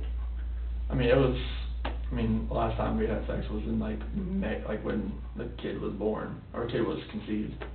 So that would have been in May? It would have been because she found out second week of June, so it would have been May. Okay. And was there a celebration or something that, did you guys go out? Did you have a date? No, she got me a few shirts that had so Dad, Code of Fish and F3 type thing. She had a couple shirts made, all of one of them was a back rub type thing. But as far as when you had sex in May, what was there something special about that? We had talked about having going through pros and cons of having another child, but we didn't have a celebration of having sex. So you guys so you were talking about maybe having another kid? Yes. And then you were actually trying that night to have another kid? Yeah, I think after we waited until she was when she was ovulating type thing. Was she keeping track of that? She always has that on her phone. Just like OCD, a, right? like a cycle tracker Okay. type thing, and it tells you. Okay. So did you find that sex was more like a job, or did you really enjoy it with your wife as far as? Well, I never felt like it was a task.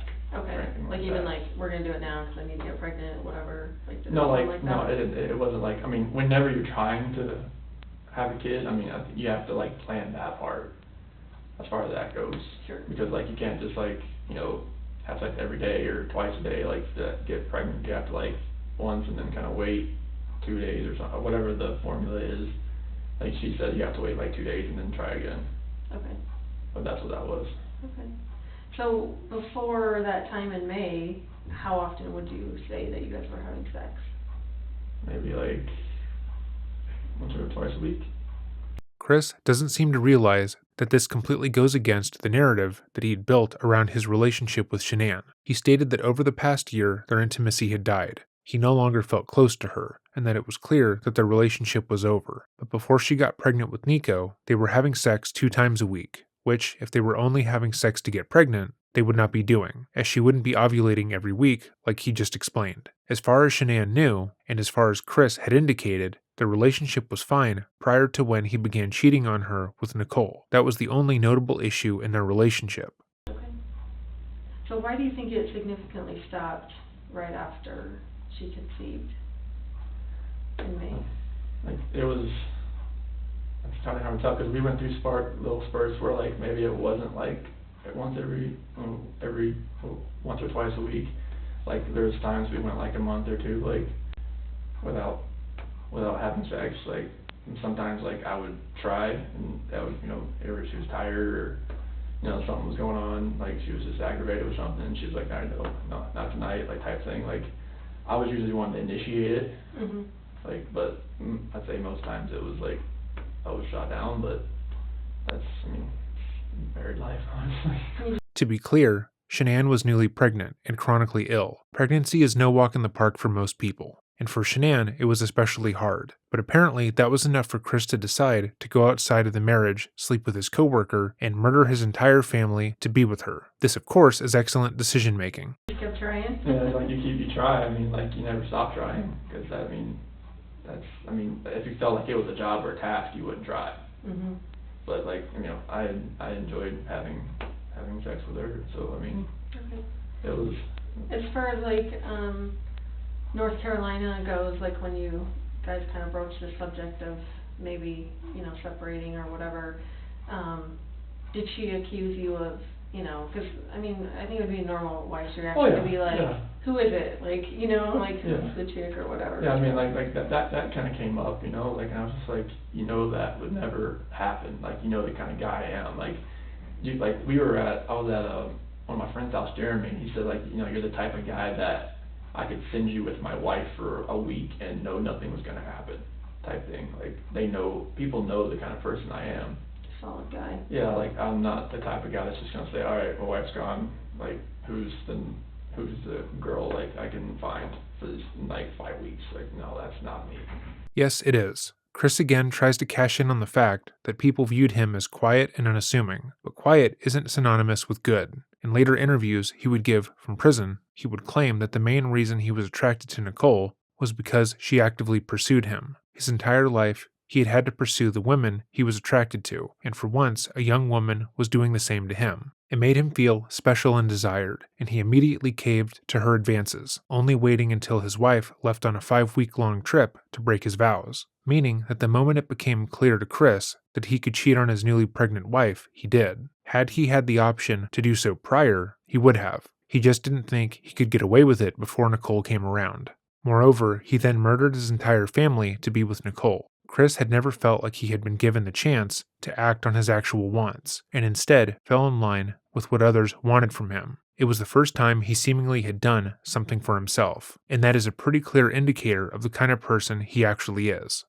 Like, I respect my wife and she respects me. Like, there's no anything that she could like if she's somewhere safe right now, like, I don't think it would be with a guy.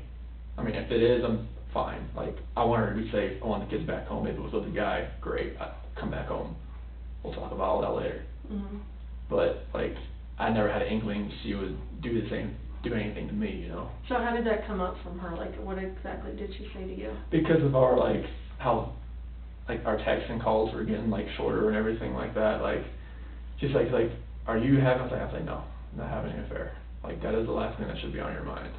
Did she bring up any other, I guess, in a woman's mind, evidence as far as, why she would think there would be someone else involved or anything like that? No, it's just 'cause like I was like whenever like she would call, sometimes I'd be out for a run or I'd be working out and she could tell like, all right, you don't want to talk to me right now, let's just go work out type things. Like when she was gone, I would take that more time to kind of like go run, go work out, because I mean I had time to do it type thing. Sure. Like I would always make time to FaceTime with the kids and everything when she would call. Like I would always make time to do it, like especially like when the kids are awake and everything like that. Sure. Like she would like later on at night, like when sun goes down, I'd go out for a run because it's less hot outside. And would she accuse you of like doing other stuff while you were not answering your phone, or? Oh no, like she was like, she would ask me like, hey, can you like do this for me? Like, can you find this like medication? Send me a picture of it. Can you like find something at the house? I mean, little things like that. She knew I was at the house, so I mean, it's like she had no reason to really have that fear in her head, but being away for that amount of time and being pregnant, and it's like that's gonna run through her mind. Has she ever been away that long before? No. Okay. And you talk about her being pregnant or whatever. Like, how was she different when she was pregnant than when she wasn't pregnant? Well, I guess it's just you're just more emotional in general. I just want to make sure that they'll The go. red light. Yeah. Okay. More emotional? Oh yeah, I mean that's normal. I mean her cravings hadn't really changed or anything like that, but it's just like just more emotional and everything like that. Mhm. Would she kind of admit that, like, Oh yeah. I'm pregnant, whatever? Well, I mean, I guess she's like she's just she's with her mom and she gets really her mom's like really like she's full Italian, so like she's always like always just like gung ho about everything. Mhm. And it makes Shanann like really anxious sometimes, and like like it's a lot of stress being over there with her family and my family as far as like everybody. Like she's over there by herself with the kids. Do you guys all get along? Like, does I mean, yeah, we all parents- pretty civil as far I know as you said that you went to your parents by yourself. Like, was there a reason why Shanann and the girls didn't go? I don't know why he would lie about this. Saying that everyone was pretty civil is such an obvious fabrication, because Cindy hated Shanann, so much so that his family didn't go to their wedding, and continued to talk negatively about her even after she was murdered by Chris. Either Chris was oblivious to the animosity between Cindy and Shanann, or he didn't care. Yeah, because there was an incident where my mom had something in the house that Cece was kind of allergic to. What was that? It was some ice cream. And What are your kids sick with, I guess? Cece's allergic to tree nuts. Okay. And so not peanuts, but like.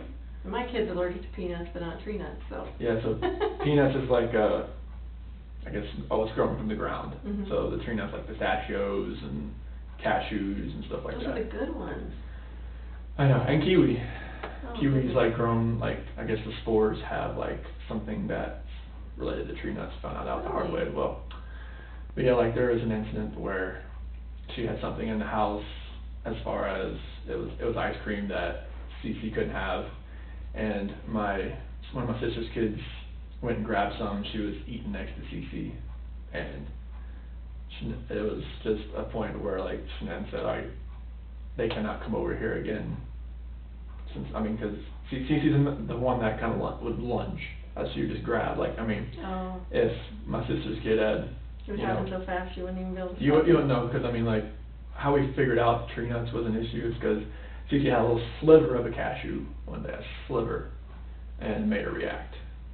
And her reactions got worse over her last panel was like a month, 2 months ago or something like that. And her reaction was a little bit worse when they prick her back and everything. Mhm. So like that kind of drove Shanann to where like, all right, they can't come over ever again if you're gonna have this in this house, and that's why that happened. That's not why that happened. Cindy had given Cece ice cream with tree nuts because she thought that Shanann was lying about her allergies. She has stated repeatedly that she believed that Shanann often lied about her own ailments for attention, and that she was lying about her daughter's medical histories for the same reason. Shanann had repeatedly told Cindy and anyone who would interact with Cece about her allergies and how she wasn't allowed to eat certain foods, but Cindy deliberately ignored this advice in order to see if Shanann was lying or not. But, given there were other witnesses to Cece's negative reactions, like Chris, as well as medical documentation showing she did have an allergy to tree nuts, this kind of experimentation could have been horrific. Even today, there is some online speculation that because Shanann had allowed her girls to eat some Thrive products, that she was lying about the allergy. But after researching that claim, that is just harmful theorizing by people who believe that she somehow deserved to be murdered. Cece was allergic to tree nuts, and the bars that the girls were allowed to eat did not directly contain any tree nuts. But there was a chance that they could have been cross-contaminated in the factory where they were made. Because of this, they had an allergen warning, but it's highly unlikely that anyone with a nut allergy would react to these products in question. After looking further into this, it seems that the nuts that were used in this particular factory were mostly peanuts, which she was not allergic to. Why this is being theorized when those closest to Cece witnessed multiple negative reactions, and there is documentation supporting these claims, I do not know. Chris tries to downplay what occurred here in order to defend his mother and make it appear that Shanann's reaction to this occurrence was not justified. But to be clear, Shanann not wanting her daughter to be near a substance that could hurt her is not being crazy or overreacting. She is protecting her child, which is what a parent should probably do. When was that? Was that during this trip, or was that from before? It was during that 5-week span. Okay. Yeah, and they hadn't seen the kids in like 2 weeks when I got there. And Shanann was like, they can't come over. They can't go over there right now. What did you think about that? I was hurt. I was like, I wanted my parents to see their grandbabies. Like, even if it's just like we didn't even FaceTime. So like when I went over there, like I wanted to bring the kids, but like I respected her decision. Like, okay, like if you want the kids over there right now, it's fine. I just need to see my parents. Like, since I'm here, like I'm here for a week. I want to at least like go over there, give them a hug, and see my sister, her husband, their kids as well, and just kind of just say, hey, hello, cookout, and just hung out. Do you know if Shanann told anyone in North Carolina about what was going on? Oh, I'm sure she did. Who do you think she told? Oh, she probably told, well, there's people here. I know Nicole probably knew. I know Kathy probably knew. But Nicole lives here, Kathy lives there. There's some of her good friends. But like, would she have told any of her family or friends in North Carolina? I'm not sure if her mom knew or not, if that was the case. Is she pretty close to her mom? Oh yeah, she is, but I'm not sure if she like told her like the entire like thing about the whole like having something in the house. Shanann absolutely did. This is one thing that most people who despise Shanann talk about most often, and that was the fact that she was almost too upfront about personal information. She told everyone in her life about her daughter's medical issues, namely because she didn't want her daughters to ever be in the care of someone who would accidentally kill them. Shanann was a lot of things, but she was not the type of person to keep information to herself, especially when it regarded her daughter's health and well-being. I just mean between you and her, sorry, the separation. No. She didn't tell any of her family? No. And why do you know she didn't do that? Because she told me, she's not going to tell them. And, I knew she was confiding in a few of her friends, because she told me that, because she had need someone to talk to, but she didn't tell her mom or anything like that. Mm-hmm. Do you guys go to church? No, not here. No. No, we have. You moved to Colorado, no, you go to church? No. Okay. We were talking about finding one for with the kids and everything. What about counseling? Did you guys talk about counseling? Yeah. Yeah. When did you guys talk about that? That was probably got back from the 7th, back to work on the 8th, so it was probably about the 8th or so. Oh, right before she left? Yeah. Or, yeah, she left on the 10th, is that right? Yeah. Okay. So what came of that when you guys talked about counseling? It's I didn't really think we really needed to go to counseling, so I've never anything that we were saying to each other, I felt like we could just say to each other, mm-hmm. and not have to go to somewhere, sit on somebody's couch and talk to them about it. But she said, a couple of her friends that were married have been to counseling once or twice or 3 times, and they're still going, type of thing. Mm-hmm. But I didn't feel like I really needed to, but I was open to the idea, because I thought alright, if she really if this is gonna work, maybe, but like I didn't really want to do it just because like I didn't think we needed to do that. I thought we could just like, you know, maybe just do it that way, but the disconnection was there. I didn't feel like it was gonna help. Okay. So you get back on the 8th or 7th? On the 7th, go back to work on the 8th. You went back to work on the 8th? Yeah. Okay. And what day is the 8th? Like of the week? Do you remember? 8th, 9th. So it'll be a Wednesday. It was a Wednesday? Yeah. Okay. Because the 10th was a Friday, that's when she flew out. Okay. And then you worked how many days? I worked Wednesday and Thursday, and then I was off Friday because that's when she flew out to Arizona. Okay. So tell me about all the stuff you did on Friday. Or how was it, I guess, before she left? Like, did you take her to the airport? Oh no, Nicole picked her up. Oh, Nicole picked her up? Yep. Okay. What was the attitude like, or what was the relationship like when she left for Arizona? It was, I mean, we were just, like we had talked about counseling and everything, and we knew what the sex with the baby was. We weren't going to tell anybody until she got back, because Nicole knew. Mm-hmm. Nicole was the one that, like, prepped everything for her, like, with the bag, and, like, a couple things, like, pour out a little fake champagne bottle and whatnot. For which one? For like a gender reveal type thing. Gender reveal, okay. Type thing like that. Okay. So like she did all that for us. And so Friday, I mean, I woke up I waited for the kids to wake up because she left pretty early that morning. Nicole came and picked her up, and she left to the airport. Was it like kiss, hug, bye, or was it kind of strained as far as? It was a hug. It was a hug? Yeah. Okay. Yeah, it was just like, have a safe flight, and just let me know when you get there, and I'll send you pictures of the kids, throughout the day. Okay. Type thing. Okay. So, and then you said, I'm sorry, that you waited till the kids got up? Yeah, that's what we usually do. We just wait for the kids to wake up, so they wake us up. Okay. And Bella came in the room, and she usually just crawls into bed and just falls asleep next to us. Like when she wakes up, she doesn't just get up and just go like Cece does. But as far as Friday goes, what exactly happened on Friday?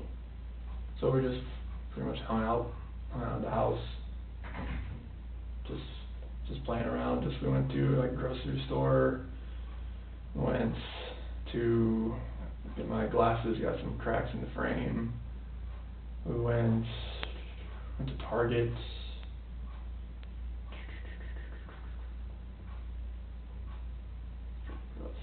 We went to King Soopers to pick up the click list over there. I've never done that. That was fun. When did you do that? Is that your first time doing it? Or do you guys do Oh it? no, she does it for me all the time. Oh, she does? Mhm. Very cool. Yeah, we just we had made a little day of it and everything, and. So, and I'm sorry, do your kids go to preschool or daycare? Primrose. Is that a preschool or a daycare? It's a little bit of both depending on your age. Because Okay. they have up to 6 months. Okay, so what are your kids considered? In It, the preschool or in the? Early, Celeste is like early preschool 1. Early preschool 1. And Bella is pre-K 1. So is it like you can drop your kids off before school starts, like, and they will Oh, yeah. have a daycare and then you Oh yeah, it's go to like school they and- go into like they'll have like a room like sometimes they'll only have a few teachers there at 6:30 in the morning type thing. Oh, okay, you're right, and they combine most of the classes and stuff because Mhm. there's not that many kids there. So where is this Primrose at? Is that in? Erie. In Erie? Yeah. Is there only one there in Erie? Yeah, I mean Primrose is like a chain of the school, but like Right. there's another one like in Thornton or something like that. And But there's only one in Erie. yeah, there was a teacher work day that day, so that's why they couldn't go. That's what I was wondering, I'm like, so Friday they would normally go? Mhm. Okay, They would normally go. That's why I took that day off because you didn't have any daycare or? because she was leaving so early and whatnot. But yeah, we just played around that day and we took a couple different places and. And do the kids go 5 days a week there? Or how often do they go to? Oh, 5 days a week. 5 days a week. And what is the normal time that they go from like 8 to? Depending on when they kind of wake up and get ready, usually like 7:30, like 4. 7:30 to 4? Yeah, Okay. somewhere around there. And is this because Shanann is doing her Thrive stuff and you're at work at the Mhm. oil field? Mhm. Okay, Yeah, it's like when they're at school, she can really concentrate sure. on all that stuff right now. Does she pretty much work from home? Oh, yeah, she can work from anywhere. But does she normally work like from a computer at home, or is she? She just works from her phone. I mean, she uses a phone. computer, but she uses her phone mostly. Yeah, maybe. Yeah, I mean, you can do anything from those things. That's crazy. Okay, so you hang out, you guys are running errands, Target, grocery store, that kind of stuff. What time do you think you get home on Friday? Probably about,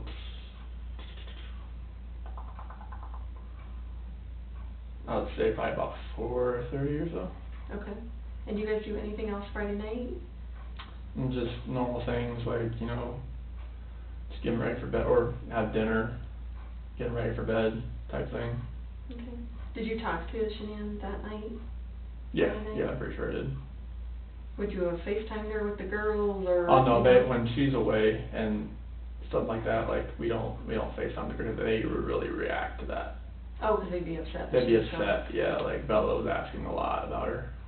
If you recall, when Chris was away, he FaceTimed the girls every night to say goodnight. I only pause and note this because this flies straight in the face of Chris's own narrative that he was an overworked father who Shanann overly relied on, as well as the narrative thrown around by his mother and those who feel that Shanann deserved to be murdered. The girls clearly loved their mother and missed her when she was gone. Okay. So did she talk to them? Like as far as on a phone call, or? No, there was no contact between her and the kids while she was gone. And That's normal, like okay.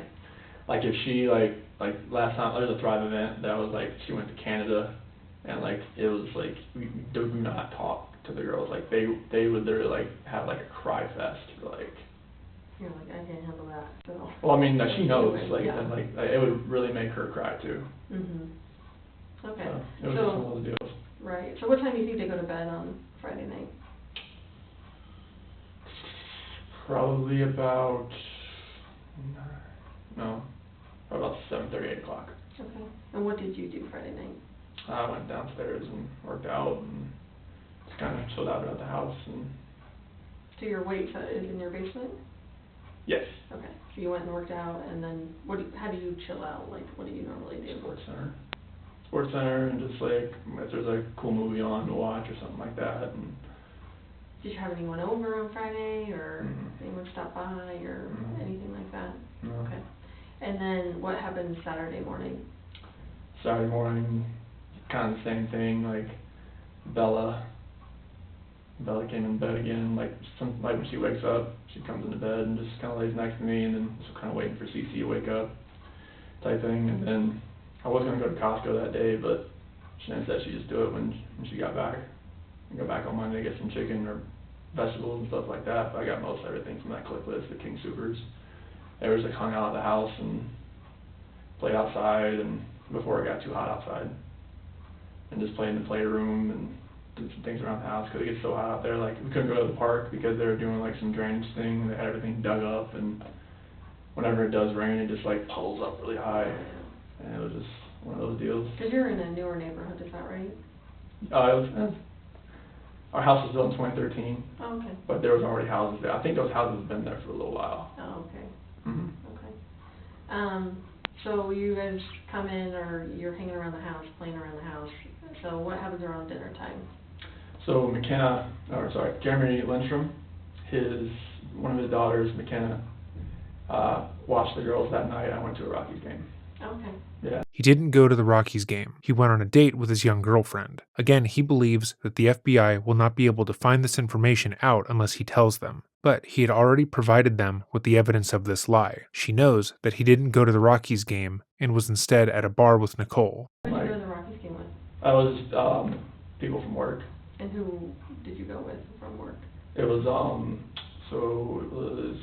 Cody and. You have a lot of names too, just because I don't know who these people are. Oh yeah, it was like Cody Bourgeois and. Yes, because it was a raffle that we had from work. Oh, okay. So it was a work function, but it was with Cody Bourgeois and Sam LaRue. Those two guys? Yeah. Okay. So just. Why Chris believes he can manipulate an FBI agent, I don't know. He immediately becomes more nervous when pressed for any details on his story. Who did you go with is a very easy question to answer, even if you went with strangers from work. Moreover, they were never just going to take his word for it, so the fact that he believed he could lie and get away with it is absurd. Are went? Yeah, yeah, and then I came home about 11. Did they win? Yeah, it was a walk-off 3-1 home run in the bottom of the ninth. Nice. So this was Saturday night, right? Saturday night. So what time did you actually leave to go to the Rockies game? It was like 5 o'clock. 5 o'clock. Did the game start at 7 or? 6:10. 6:10? Yeah, Did I you got stop done. and eat dinner Yeah, the lazy dog. at the Lazy Dog? Yeah. Who did you eat dinner with? About the same people. Oh, okay. Yeah, so got down there, the Rockies game, came back about 11 or so, stopped by at the gas station next to the house, got some money from McKenna, gave it to her. What gas station is that? The one right by our house, Do you know what kind it is or? Conoco. Gonco? I think it's next to a Pinocchio's restaurant, Okay. so Is got the ATM inside? Yes. On screen? yeah, Okay. yeah. So we got that. Talked to Shanann on the way home. From the Rockies game? Yeah, How did you get there and back? with the Lexus. Oh, with Lexus. So Yeah. did you pick up anyone on the way? Did you give rides Mhm. to anyone? No. You just met them down there? Yeah. Where were your seats? Do you remember? That was on like the third baseline. Like good seats? They're decent. First level kind of? Like 10 rows up probably, somewhere there. Nice. It was not too bad. How much did you pay for the raffle? Oh, it was just something to enter, Oh, in there. nice. But they always have something like for a golf tournament. I'm not a golfer or anything like that, but it was just something to enter. Did any of you guys went? Yeah, yeah, and then I came home about 11. Did they win? Yeah, it was a walk-off 3-1 home run in the bottom of the ninth. Nice. So this was Saturday night, right? Saturday night. So what time did you actually leave to go to the Rockies game? It was like 5 o'clock. 5 o'clock. Did the game start at 7 or? 6:10. 6:10? Yeah, I Did got you stop done. and eat dinner Yeah, the lazy dog. at the Lazy Dog? Yeah. Who did you eat dinner with? About the same people. Oh, okay. Yeah, so got down there, the Rockies game, came back about 11 or so, stopped by at the gas station next to the house, got some money from McKenna, gave it to her. What gas station is that? The one right by our house, Do you know what kind it is or? Conoco. Gonco? I think it's next to a Pinocchio's restaurant, Okay. so Is got the ATM inside? Yes. On screen? yeah, Okay. yeah. So we got that. Talked to Shanann on the way home. From the Rockies game? Yeah, How did you get there and back? with the Lexus. Oh, with Lexus. So did you pick up anyone on the way? Did you give rides to anyone? No. You just met them down there? Yeah. Where were your seats? Do you remember? That was on like the third baseline. Like good seats? They're decent. First level kind of? Like 10 rows up probably, somewhere there. Nice. It was not too bad. How much did you pay for the raffle? Oh, it was just something to enter, Oh, in there. nice. But they always have something like for a golf tournament. I'm not a golfer or anything like that, but it was just something to enter.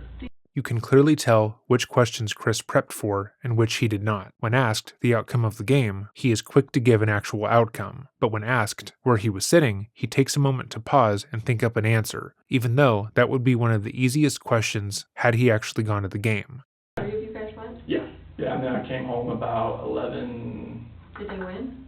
Yeah, it was a walk-off 3-1 home run in the bottom of the ninth. Nice. So this was Saturday night, right? Saturday night. So what time did you actually leave to go to the Rockies game? It was like 5 o'clock. 5 o'clock. Did the game start at 7 or? 6:10. 6:10? Yeah, I Did got you stop done. and eat dinner Yeah, the lazy dog. at the Lazy Dog? Yeah. Who did you eat dinner with? About the same people. Oh, okay. Yeah, so got down there, the Rockies game, came back about 11 or so, stopped by at the gas station next to the house, got some money from McKenna, gave it to her. What gas station is that? The one right by our house, Do you know what kind it is or? Conoco. Gonco? I think it's next to a Pinocchio's restaurant, Okay. so Is got the ATM inside? Yes. On screen? yeah, Okay. yeah. So we got that. Talked to Shanann on the way home. From the Rockies game? Yeah, How did you get there and back? with the Lexus. Oh, with Lexus. So did you pick up anyone on the way? Did you give rides to anyone? No. You just met them down there? Yeah. Where were your seats? Do you remember? That was on like the third baseline. Like good seats? They're decent. First level kind of? Like 10 rows up probably, somewhere there. Nice. It was not too bad. How much did you pay for the raffle? Oh, it was just something to enter, Oh, in there. nice. But they always have something like for a golf tournament. I'm not a golfer or anything like that, but it was just something to enter. Do you and your, people you work with get together every once in a while? Not mainly. This was just like a random thing. It was just I never won anything, so it was just like one of those random things.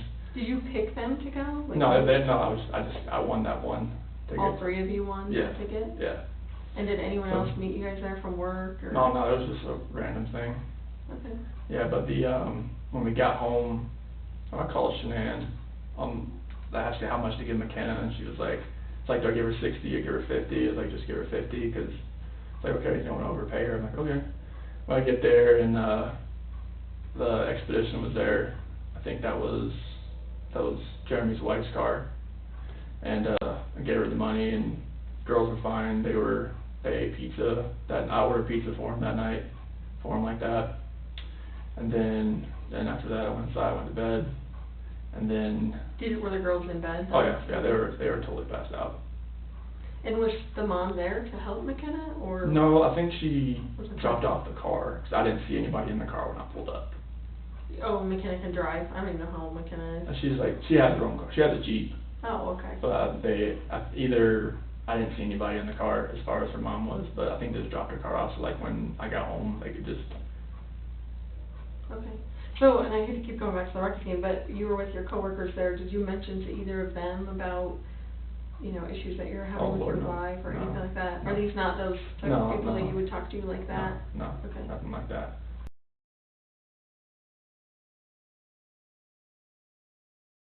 Okay, so you get them in their pajamas.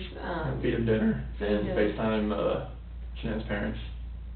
So not Shanann, just her parents. Yeah, her parents. Okay, perfect. Yeah, so they FaceTime them for a little while, and after that they sit on their couch. They have a Minnie Mouse.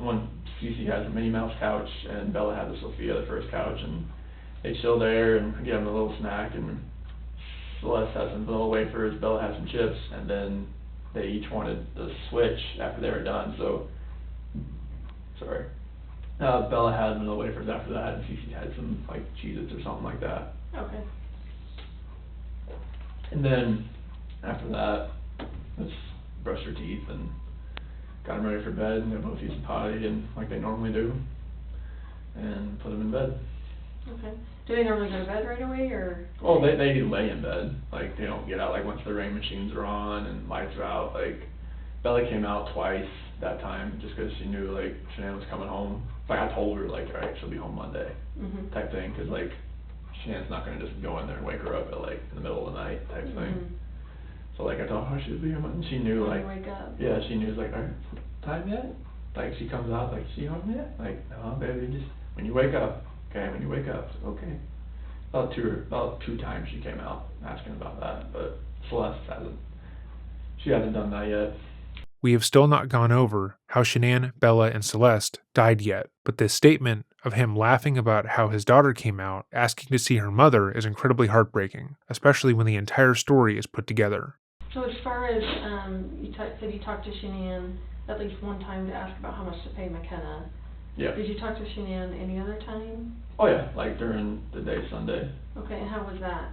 It was just fun, just talking about the kids and like, texting back and forth. I don't have much signal over at Jeremy's house. There's like a dead zone on Erie Parkway over there somewhere. Did you send her pictures of the kids Yeah. at the party and stuff like that? Yeah. Okay. And what Yeah. was she happy about that? Was she I was like, yeah, I upset, miss them type thing, Mhm. Yeah, but like, I sent her pictures while she was gone. What about like phone calls? Did you guys have any phone calls? Yeah, we had a few. I couldn't call her over there because it was bad signal area. I'd rather get the text messages out.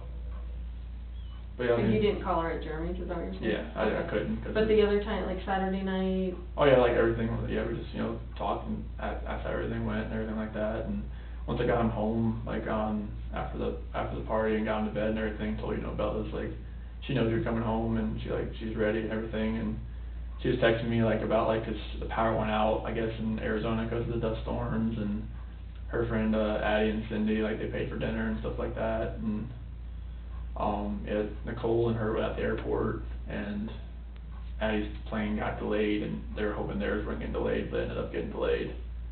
So what, like if you could have taken her pulse then, like how was she as far as communicating with you? Was she, like same old Shanann, or was she still kind of upset, or It's distant, kind of hard to tell through those texts, but like she was ready to get home and see the girls and just be home. But as far as her relationship with you, how did that feel to you? it felt, it felt like she did when she left. Like, it felt like, like, she was, like, in that state of mind where, like, okay, she decided to be home. Like, maybe she, like, it's kind of hard to really tell, but through a text, but, like, she wanted to get home and see us. Chris is struggling through his explanation because it doesn't make him sound good to say that Shanann wanted to work on their marriage and he didn't, which is the truth. He'd been checked out of the relationship since he started sleeping with Nicole, and the fact that his pregnant wife was texting him apologies for being too hard on him, for relying too much on him, and requesting that they go to therapy makes him look like an asshole who doesn't care about her, which is the truth. Chris's reputation is the most important thing to him. It's his currency. People need to see him as good and just. That way they can overlook the obvious lies that he's peddling. But he knows if they have her phone and can access her messages, that's exactly what was happening while she was away. He can't state that they mutually decided to end their relationship or that she wasn't willing to put effort in, because proof exists that she was. So unfortunately, YouTube will not allow us to upload the full polygraph portion, so I'll have to split it into parts. It continues to get stuck at 50% through the upload, so we have to split it in half to make it easier to put online. Chris felt relaxed and at ease with this interviewer, and once again, he felt like he had successfully duped them into believing his frankly ridiculous story. He was almost entirely relaxed, and had no way of knowing that he would not be stepping out of this room as a free man.